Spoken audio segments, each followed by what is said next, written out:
آج کا ہمارا لیکچر سورہ حجرات کے بارے میں ہے۔ اس کی آیات اور ان کا ترجمہ اور تشریح ہم کریں گے۔ تو سب سے پہلے سورہ حجرات کا وجہ نزول دیکھیں گے۔ اس صورت کے اندر اللہ تعالیٰ نے نبی اکرم صلی اللہ علیہ وآلہ وسلم سے لوگوں کو گفتگو کے آداب سکھائے ہیں۔ زمانہ جاہلیت میں چونکہ لوگ نہیں جانتے تھے کہ نبی اکرم صلی اللہ علیہ وآلہ وسلم سے وہ کس طریقے سے بات کریں، کس طرح سے ان سے ملاقات کریں، تو اس طرح سے پیارے نبی کی شان میں گستاخی ہو جاتی تھی۔ تو اللہ تعالیٰ نے جو ہے وہ گفتگو کے ان سے ملنے کے آداب اس صورت کے اندر جو ہے وہ مسلمانوں کے لیے بیان کیے ہیں۔ اور یہ نہ صرف جو ہے وہ نبی اکرم صلی اللہ علیہ وآلہ وسلم سے گفتگو کے آداب ہیں، بلکہ یہ تمام امت مسلمہ کے لیے ہے کہ کس طرح سے جو ہے وہ عزت و احترام کریں، تکریم کریں، کیونکہ کسی بھی رشتے میں جب تک عزت و احترام نہیں ہوتا تب تک ہم اس کی تعظیم جو ہے وہ نہیں کر سکتے۔ تو آیت جو ہے وہ یوں ہے، یا ایھا الذین آمنو، اے ایمان والو، لا تقدموا بین یدی اللہ و رسولہ، نہ تم پہلے بول اٹھو اللہ اور اس کے رسول سے، واتقوا اللہ، اور تم ڈرتے رہو اللہ تعالیٰ سے، ان اللہ، بے شک اللہ تعالیٰ، سمیع، سننے والا، علیم، جاننے والا ہے۔ مومنوں، کسی بات کے جواب میں خدا اور اس کے رسول سے پہلے نہ بول اٹھا کرو اور خدا سے ڈرتے رہو، بے شک خدا سنتا اور جانتا ہے، سننے والا ہے اور جاننے والا ہے۔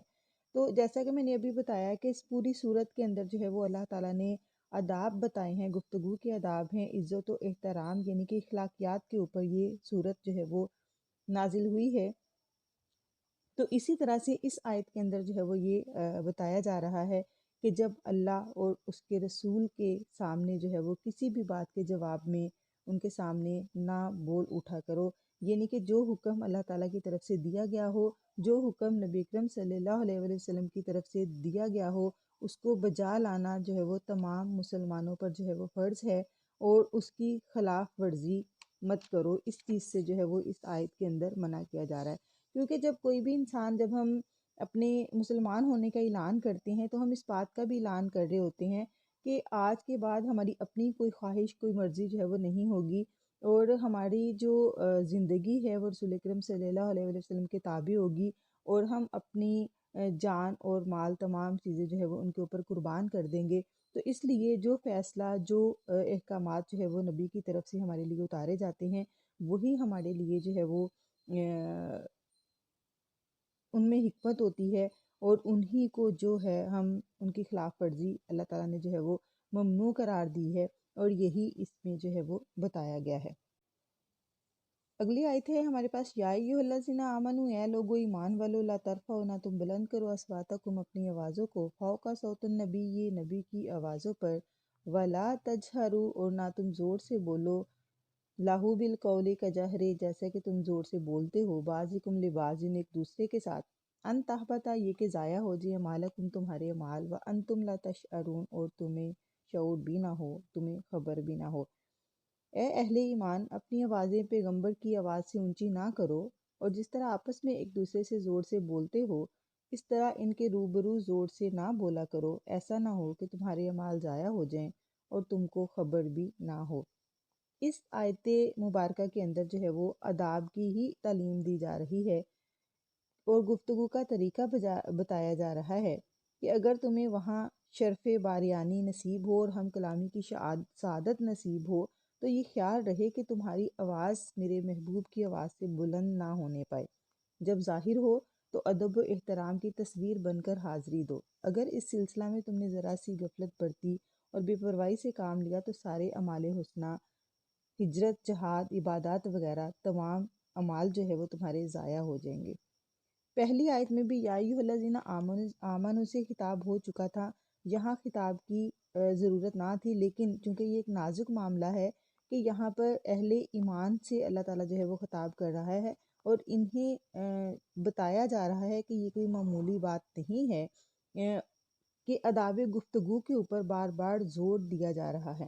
تو جب یہ آیت نازل ہوئی تو حضرت عمر فاروق رضی اللہ تعالیٰ عنہ نے آہستہ آہستہ کلام کرنے کو اپنا معمول بنا لیا تھا، اور حضرت صدیق اکبر رضی اللہ تعالیٰ عنہ جو ہیں انہوں نے عرض کی کہ یا رسول اللہ،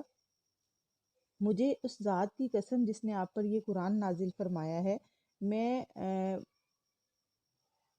قیامت تک جو ہے وہ یعنی جب تک میں زندہ ہوں حضور صلی اللہ علیہ وآلہ وسلم سے آہستہ آہستہ بات کروں گا۔ تو پھر حضرت ابوبکر صدیق رضی اللہ تعالیٰ عنہ نے اپنا معمول بنا لیا تھا کہ جب بھی کوئی وفد آپ صلی اللہ علیہ وآلہ وسلم سے ملاقات کے لیے مدینہ پہنچتا تو حضرت ابوبکر صدیق رضی اللہ تعالیٰ عنہ ان کی طرف ایک خاص آدمی بھیجتے جو انہیں حاضری کے آداب بتاتا، اور اس طرح جو ہے وہ ادب و احترام کو ملحوظ رکھنے کی تلقین کرتا تھا کہ کس طرح سے نبی کرم صلی اللہ علیہ وآلہ وسلم کے سامنے وہ عزت اور احترام سے ان کے سامنے بات کریں اور ان کی گفتگو کو سنیں۔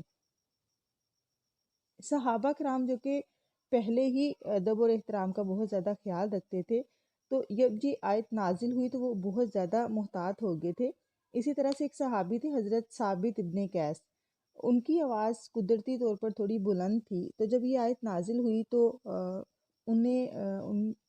انہوں نے اس بات کو بہت زیادہ جو ہے وہ محسوس کیا، اور انہوں نے خود کو گھر پہ بند کر لیا اور زار و قطار رونا شروع کر دیا۔ تو جب نبی کریم صلی اللہ علیہ وآلہ وسلم نے ثابت بن قیس کو 2 دن تک نہ دیکھا، ایون کہ وہ نماز کے لیے بھی انہوں نے جانا چھوڑ دیا تھا، تو انہوں نے صحابہ کرام سے وجہ دریافت کی، تو انہوں نے بتایا کہ اس طرح سے جب سے یہ آیت نازل ہوئی ہے تو وہ یہ سمجھ رہے ہیں کہ یہ آیت میرے حق میں نازل ہوئی ہے، تو میری تو اس طرح سے جو ہے وہ عمر بھر کی کمائی غارت ہو جائے گی، یعنی کہ ان کے جو اعمال ہے وہ ضائع ہو جائیں گے۔ تو نبی اکرم صلی اللہ علیہ وآلہ وسلم نے انہیں تسلی دیتے ہوئے فرمایا کہ کیا تم اس بات پر راضی نہیں کہ تم قابل تعریف زندگی بسر کرو اور شہید قتل کیے جاؤ اور جنت میں داخل ہو جاؤ؟ تو عرض کیا کہ رضیت اپنے رب کریم کی اس نوازش پر کہ یہ بندہ جو ہے وہ اس بات پر راضی ہے۔ تو اس طرح سے نبی اکرم صلی اللہ علیہ وآلہ وسلم نے انہیں یہ بات جو ہے وہ تفصیلاً بتائی کہ آیات کا حکم تب نازل ہوتا ہے جب اللہ تعالیٰ کی طرف سے اسے نافذ کیا جاتا ہے۔ اس سے پہلے اگر کسی صحابی کی عادت قدرتی طور پر جو ہے وہ ایسی تھی کہ وہ بلند آواز ان کا لہجہ تھا، اور وہ نبی کے سامنے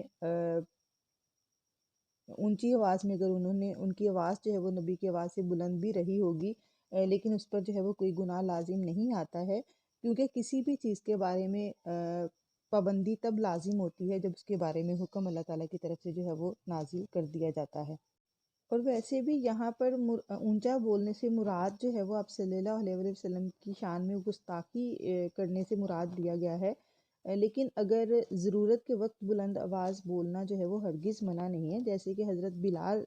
جو ہے وہ آپ صلی اللہ علیہ وآلہ وسلم کی موجودگی میں بلند آواز اذان دیتے تھے، جنگ میں بلند آواز نعرے لگائے جاتے تھے۔ جنگ حنین میں نبی کریم صلی اللہ علیہ وآلہ وسلم نے حضرت عباس کو حکم دیا کہ بلند آواز سے صحابہ کو بلائیں۔ اسی طرح حضرت حسان نبی اکرم صلی اللہ علیہ وآلہ وسلم کی موجودگی میں بلند آواز اپنے جو ہے وہ قصائد جو ہے وہ سناتے تھے۔ تو مقصد یہ ہے کہ عزت و احترام کو ملحوظ خاطر رکھا جائے، ضرورت کے وقت جو ہے وہ یا قدرتی اگر کسی کا لہجہ ایسا ہے کہ اس کی آواز بلند ہے تو تقویٰ کے طور پر اسے دھیمی آواز رکھنی چاہیے، لیکن اگر وہ قدرتی ایسے بولتا ہے تو اسے اس کا گناہ جو ہے وہ لازم نہیں آئے گا۔ لیکن اس آیت کے اندر نصیحت ان لوگوں کے لیے ہے جو جان بوجھ کر اگر ایسا کرتے ہیں کہ وہ نبی کی آواز سے اپنی آوازوں کو بلند رکھتے تھے، جیسا کہ دور جاہلیت میں لوگ کرتے تھے، تو پھر ان کے لیے جو ہے وہ اس میں وعید ہے کہ ان کے تمام اعمال جو ہے وہ غارت ہو جائیں گے۔ وہ یہ نہ سمجھیں کہ وہ کسی غلط فہمی کا شکار نہ رہیں کہ وہ نمازی ہیں، وہ متقی ہیں، وہ روزہ رکھتے ہیں، وہ راتوں کو عبادت کرتے ہیں، تو جنت ان کا انتظار کر رہی ہوگی۔ تو جب وہ وہاں پر پہنچیں گے تو وہاں پر انہیں پتہ چلے گا کہ اعمال کا جو باغ انہوں نے لگایا تھا وہ تو ان کی بے ادبی کی وجہ سے اور نبی کریم صلی اللہ علیہ وآلہ وسلم کی شان میں گستاخی کی وجہ سے جو ہے وہ ان کے تمام اعمال جو ہے وہ ضائع ہو گئے ہیں، اور اسی بات سے اللہ تعالیٰ جو ہے وہ باخبر کر رہا ہے کہ یہ نہ ہو کہ تمہیں پتہ بھی نہ ہو اور تمہارے اعمال جو ہے وہ ضائع ہو جائے، کیونکہ انسان سمجھے گا کہ وہ تو متقی ہے، عبادت کرتا ہے، پرہیزگار ہے، لیکن اسے اس بات کی خبر نہیں ہوگی کہ بے ادبی کی وجہ سے اس کے تمام اعمال جو ہے وہ ضائع ہو گئے۔ اس سے اگلی آیتیں ہیں ہمارے پاس، ان اللہ زینہ یغزونا، اور جو لوگ دباتے ہیں اسباتہم اپنی آوازوں کو، عند رسول اللہ رسول صلی اللہ علیہ وآلہ وسلم کے سامنے، اولئک الذین، یہی وہ لوگ ہیں، امتحانہ چن لیا اللہ تعالیٰ نے قلوبہم ان کے دلوں کو، للتقوی تقوی کے لیے، لہم مغفرۃ اور ان کے لیے بخشش ہے، واجر عظیم اور عظیم اجر ہے۔ جو لوگ پیغمبر خدا کے سامنے دبی آواز سے بولتے ہیں، خدا نے ان کے دل تقوی کے لیے آزما لیے ہیں، ان کے لیے بخشش اور اجر عظیم ہے۔ یہ ان لوگوں پر جو ہے وہ عنایات ہے اللہ تعالیٰ کی، ان لوگوں کا ذکر ہے کہ جو نبی اکرم صلی اللہ علیہ وآلہ وسلم کے سامنے ادب کو احترام کو ملحوظ خاطر رکھتے ہیں اور وہ آہستہ آہستہ ان سے گفتگو کرتے ہیں، تو ان لوگوں کے لیے اللہ تعالیٰ کا ارشاد ہے کہ جو لوگ میرے محبوب کے سامنے ادب کو ملحوظ خاطر رکھتے ہیں، ہم نے ان پر 3 خصوصی جو ہے وہ اللہ تعالیٰ نے احسان فرمائے ہیں۔ پہلا ان کے اوپر احسان یہ ہے کہ ان کے دلوں کو اللہ تعالیٰ نے تقویٰ کا عادی بنا دیا، وہ متقی ہیں، وہ پرہیزگار ہیں۔ تو یعنی اللہ تعالیٰ نے با ادب حضرات کے دلوں کو تقویٰ کے لیے خالص کر دیا ہے۔ تو ہم نے ان کے دلوں کو تقویٰ کے لیے چن لیا ہے، وسیع کر دیا ہے، کشادہ کر دیا ہے، تو انہیں کوئی گھٹن محسوس نہیں ہوتی، وہ خوشی محسوس کرتے ہیں نبی اکرم صلی اللہ علیہ وآلہ وسلم کے عزت اور احترام میں۔ تو دوسرا احسان ان پر یہ کیا جا رہا ہے کہ اگر ان سے کوئی غلطی سرزد ہو جاتی ہے تو ہم بخش دیتے ہیں، اور تیسرا احسان ان پر یہ ہے کہ اجر عظیم سے بہرہ اللہ تعالیٰ جو ہے وہ ان ایسے لوگوں کو فرمائے گا، اور ان کے لیے بہت بڑا اجر ہے، اور ایسا اجر ہے کہ جس کا خیال کبھی بھی انہوں نے نہیں کیا ہوگا۔ تو دیکھیں یہاں پر نبی اکرم صلی اللہ علیہ وآلہ وسلم کی عزت اور احترام کی وجہ سے، کیونکہ آپ اللہ تعالیٰ کے محبوب ہیں، اور اللہ تعالیٰ کے محبوب سے محبت کرنے والا ہی اللہ تعالیٰ کو جو ہے وہ عزیز ہے، اللہ تعالیٰ پھر اس سے محبت کرتا ہے۔ تو کتنا بڑا اللہ تعالیٰ نے ہمیں انعام کی خوشخبری جو ہے وہ ہمیں دی ہے، اس لیے تاکہ ہم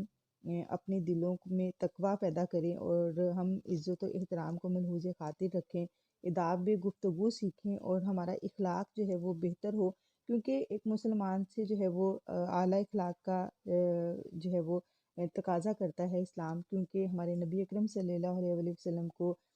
اخلاق کی تکمیل کے لیے بھیجا گیا تھا، اعلیٰ اخلاق کی تکمیل کے لیے، اور وہ ہمارے لیے بہترین نمونہ ہے کہ ہم نے ان سے اخلاق سیکھا بھی ہے، اور ہم ان کا امتی ہونے کے ناطے جو ہے وہ اس اخلاق کو جو ہے وہ مظاہرہ بھی کرتے ہیں۔ اس سے اگلی آیت ہے ہمارے پاس، ان اللہ زینہ، بے شک وہ لوگ ینادونہ کا جو کہ پکارتے ہیں، من ورائل، باہر سے، الحجرات، حجروں کے، اکثرہم، اکثر ان میں سے، لا یعقلون، وہ عقل نہیں رکھتے،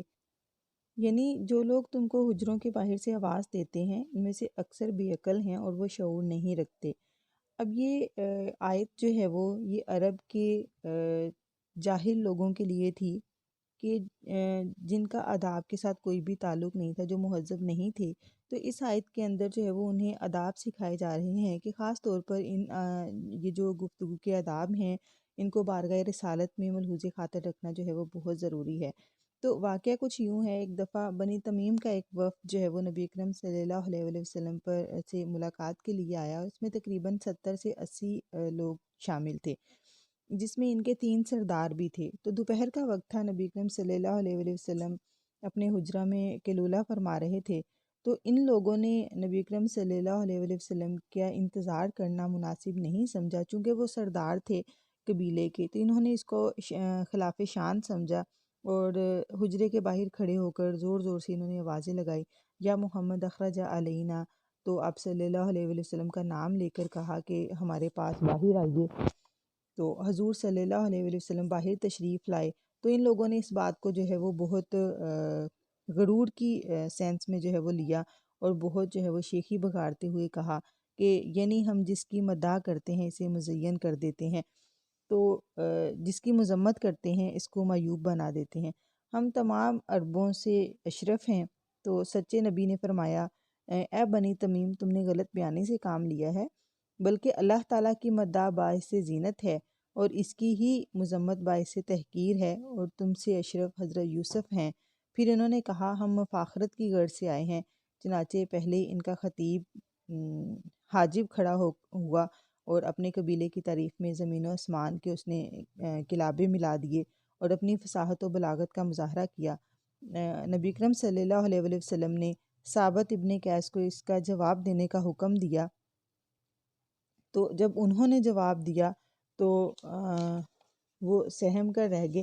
اس کے بعد ان کا ایک شاعر جو ہے وہ کھڑا ہوا، اور اس نے اپنی قوم کی تعریف میں جو ہے وہ ایک قصیدہ پڑھ ڈالا، تو اس کے بعد نبی اکرم صلی اللہ علیہ وآلہ وسلم نے حضرت حسان کو ارشاد کیا کہ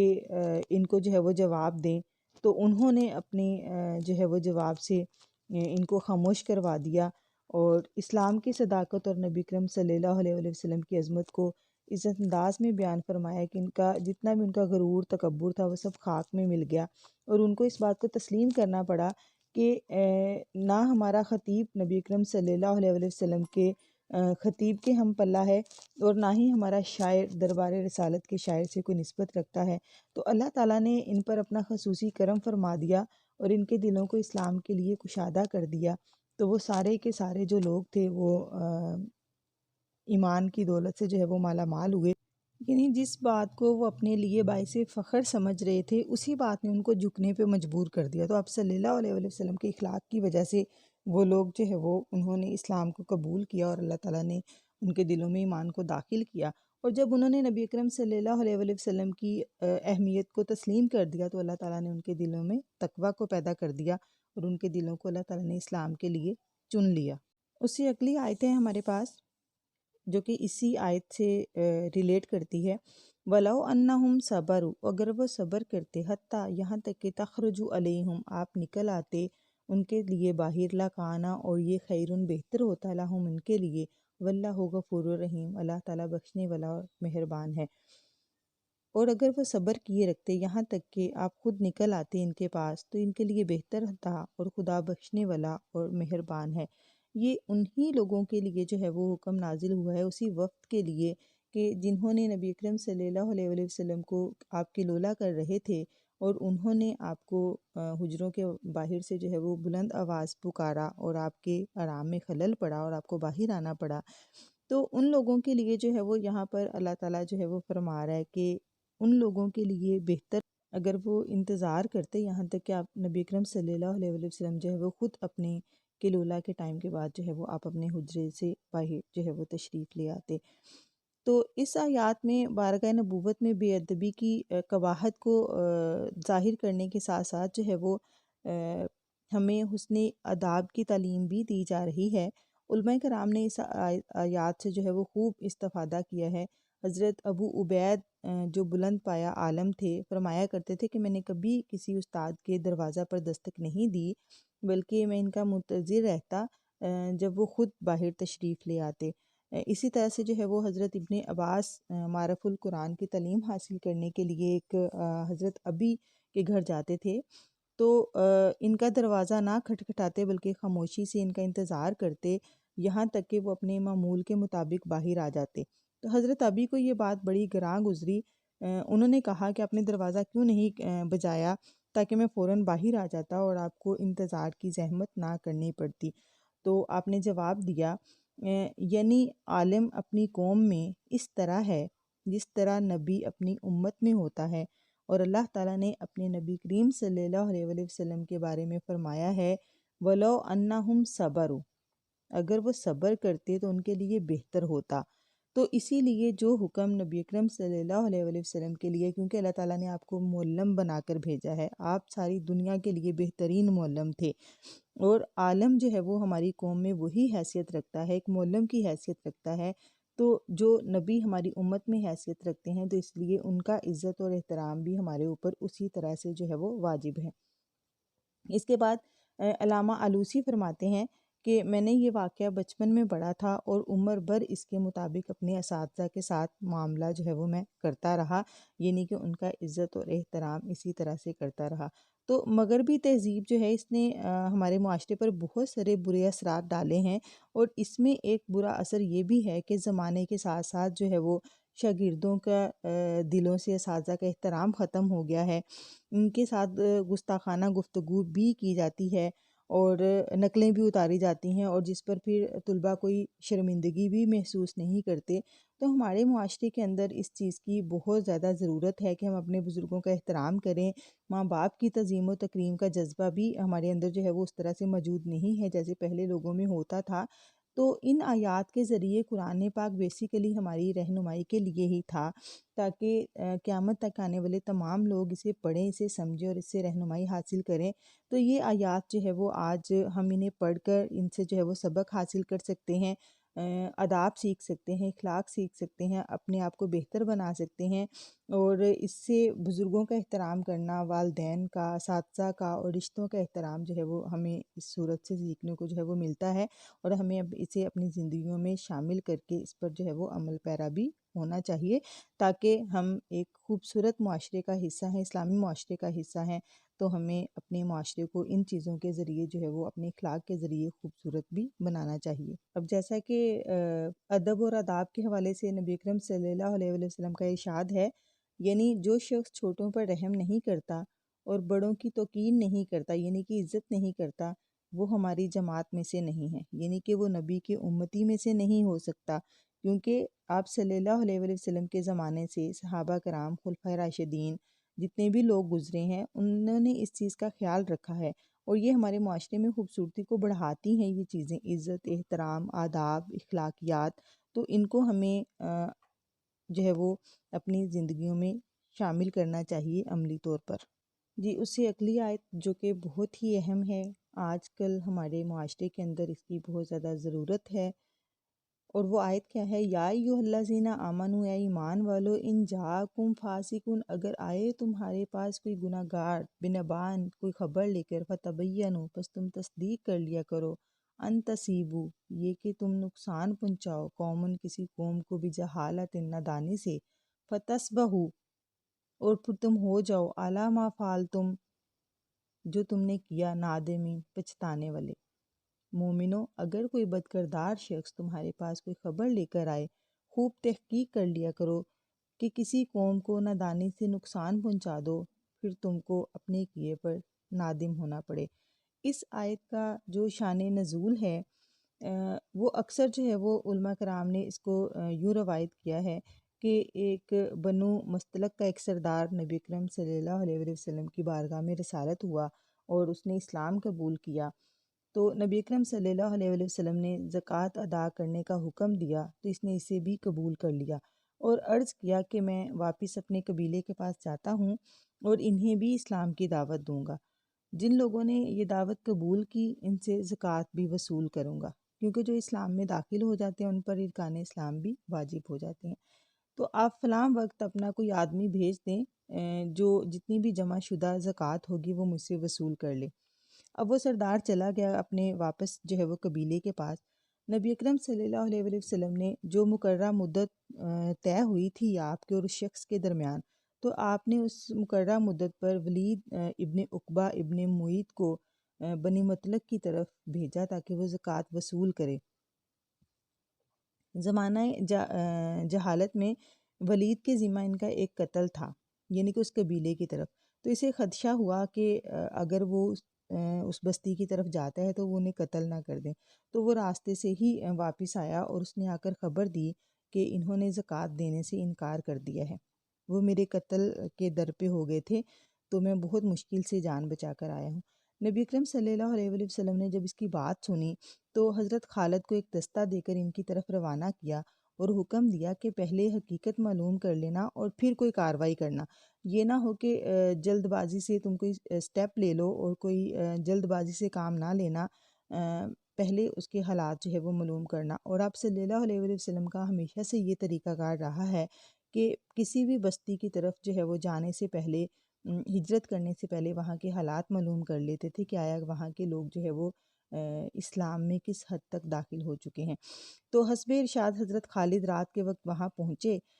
خود ان کے علاقہ سے باہر پڑاؤ کیا اور اپنے جو ہے وہ ایک دو آدمی بھیجے تاکہ وہ وہاں کے حالات سے آگاہی حاصل کریں۔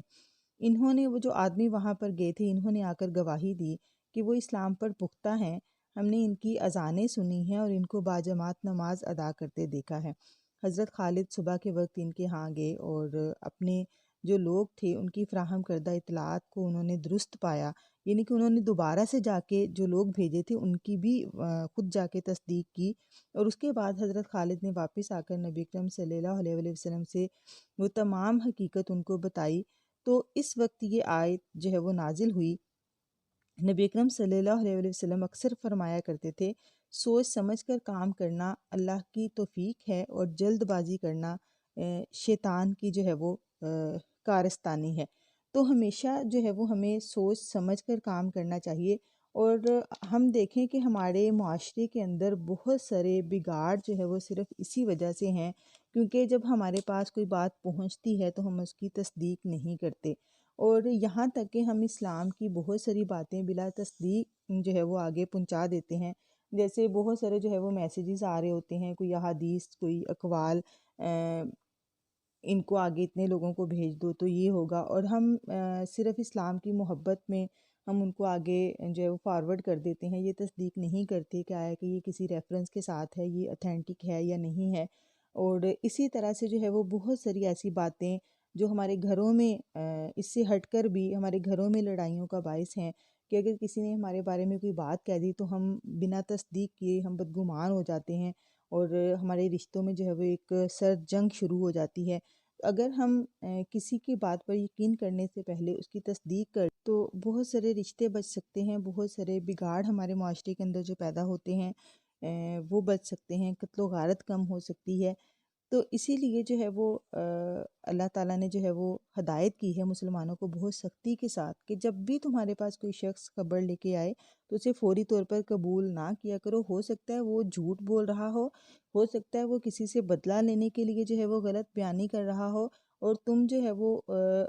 اس کی بات پر یقین کرتے ہوئے کسی کو نقصان پہنچا دو، اور پھر جب تمہیں سچائی کا علم ہوگا کہ یہ بات ایسے نہیں تھی تو پھر تمہیں اس پر پچھتانا پڑے گا۔ تو اس لیے کوئی بھی بات کرنے سے پہلے سوچ لیا کریں، اور کسی کی بھی بات پر یقین کرنے سے پہلے اس کی تحقیق کر لیا کریں۔